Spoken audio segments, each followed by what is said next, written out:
Cinderella एक बहुत ही दयालु लड़की थी। उसकी जिंदगी बहुत कठिन थी। उसकी सौतेली माँ और बहनें बहुत बुरी थी। वो सिंडरेला से सारा काम करवाती थी। सिंडरेला घर साफ करती थी, वो खाना बनाती थी, वो सब कुछ करती थी जो वो बोलते थे। उसकी सौतेली बहनों के पास सुंदर कपड़े थे। सिंडरेला पुराने कपड़े पहनती थी। सिंडरेला एक बेहतर जिंदगी का सपना देखती थी। वो खुशी और अच्छेपन की तमन्ना करती थी। वो अपने काम से आजाद होना चाहती थी। एक दिन एक घोषणा हुई। पूरा शहर उत्साह से भर गया। राजा साहब एक ग्रैंड बॉल कर रहे थे। सब लोग इस खबर से बहुत खुश थे। हर जवान लड़की को इनविटेशन था। सब लड़कियां सपने देखने लगी। सिंडरेला बॉल में जाना चाहती थी। उसके सपने और उम्मीदें जग उठी थी। वो डांस करने और एंजॉय करने का सपना देखती थी। उसके दिल में खुशी थी। उसकी सौतेली बहनें बहुत खुश थी। उन्होंने नए कपड़े और गहने खरीदे। वो हंस रही थी और प्रिंस के बारे में बात कर रही थी। उनकी बातें सुनकर सिंडरेला का मन भर आया।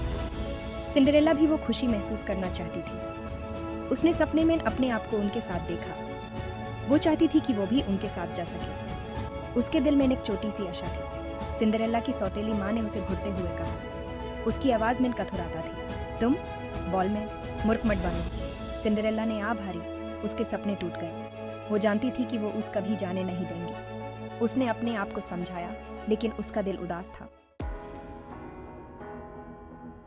जब सिंडरेला उदासी से खिड़की से बाहर देख रही थी, उसके चेहरे पर निराशा थी। उसने सोचा कि उसकी जिंदगी कभी नहीं बदलेगी।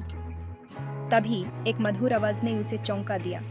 यह आवाज इतनी प्यारी थी कि उसने तुरंत अपना सिर उठाया। आवाज ने कहा, क्या हुआ मेरे बच्चे, क्यों रो रही हो? सिंडरेला ने देखा कि एक रोशनी से भरी औरत उसके सामने खड़ी थी। यह उसकी परी माँ थी। उसकी आंखों में प्यार और संवेदना थी। सिंडरेला ने यूज बॉल के बारे में और अपनी सौतेली माँ की बेरहमी के बारे में बताया। उसने कहा कि उसके पास बॉल के लिए सुंदर कपड़े नहीं हैं। परी माँ मुस्कुराते हुए बोली, चिंता मत करो मेरे बच्चे, तुम बॉल में जरूर जाओगे। उसने सिंडरेला को प्यार से देखा और उसकी आंखों में चमक थी। अपनी जदुई छड़ी घुमाते हुए उसने एक कड़ू को गाड़ी में, चूहों को घोड़ों में और एक पुरानी बिल्ली को एक सुंदर कोचमैन में बदल दिया और पुराने कपड़ों को एक सुंदर गाउन में बदल दिया। गाउन इतना खूबसूरत था कि सिंडरेला की आंखें चमक उठी। सिंडरेला अपनी आंखों पे यकीन नहीं कर पी रही थी। उसने कभी सपने में भी नहीं सोचा था कि यह सब मुमकिन है। अब वो बॉल के लिए तैयार थी। एक राजकुमारी की तरह लग रही थी। लेकिन याद रखना, परी माँ ने चेतावनी दी, जादू रात के 12 बजे खत्म हो जाएगा। तुम्हें उसे पहले वापस आना होगा। सिंडरेला ने याद रखने का वादा किया और बॉल के लिए भाग गई। उसके दिल में खुशी और उमंग थी। सेक्शन 4। महल में एक रात। बॉलरूम बहुत ही शानदार था। सिंडरेला अपने गाउन में बहुत सुंदर लग रही थी। जब वो अंदर आई तो सबने उसे देखा। प्रिंस उसकी खूबसूरती देखकर मुग्ध हो गया। वो सिंडरेला की तरफ बढ़ा और यूज डांस के लिए कहा।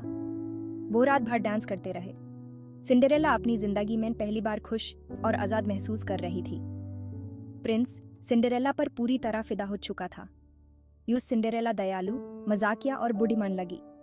वो पूरी शाम बातें करते रहे और हंसते रहे।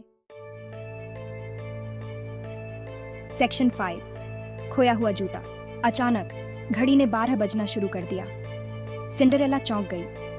वह समय के बारे में पूरी तरह भूल गई थी। मुझे जाना चाहिए, वह चिल्लाई और महल से बाहर भाग गई। जल्दबाजी में उसका एक कांच का जूता उसके पैर से फिसल गया। उसके पास उसे लेने का समय नहीं था। प्रिंस दुखी होकर जूता उठाया और रहस्यमय लड़की को खोजने की कसम खाई। सिंडरेला घर लौट आई। उसकी पोशाक वापस फटे कपड़ों में बदल गई। जादू चला गया था, लेकिन शानदार रात की याद उसके दिल में बस गई। सेक्शन 6। एक सपना हुआ सच। यह कहानी है एक साधारण लड़की की, जिसका सपना था एक राजकुमार से मिलने का। प्रिंस ने उस लड़की को हर जगह ढूंढा जिसके पैर में कांच का जूता फिट हो। वह हर गांव और हर घर में गया, लेकिन उसे वह लड़की नहीं मिली। अंत में वह सिंडरेला के घर पहुंचा। उसकी उम्मीदें अब भी जीवित थीं। उसकी सौतेली बहनों ने अपने पैर जूते में डालने की कोशिश की, लेकिन यह फिट नहीं हुआ। वे निराश हो गईं और गुस्से में आ गईं।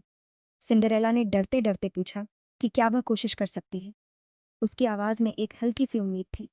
जूता बिल्कुल फिट हो गया। ये एक जादुई पल था, जैसे समय थम गया। प्रिंस ने उसे तुरंत पहचान लिया। उसकी आंखों में चमक आ गई और उसने मुस्कुराते हुए कहा, तुम वही हो। वे एक दूसरे को फिर से पाकर बहुत खुश हुए। उनकी खुशी का कोई ठिकाना नहीं था।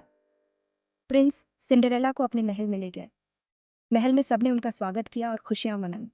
उनकी शादी एक भव्य समारोह में हुई और वे हमेशा के लिए खुशी खुशी रहने लगे। ये एक सपने जैसा था। सिंड्रेला ने सीखा कि दया और दृढ़ता सपनों को सच कर सकती है। उसकी कहानी ने सबको प्रेरित किया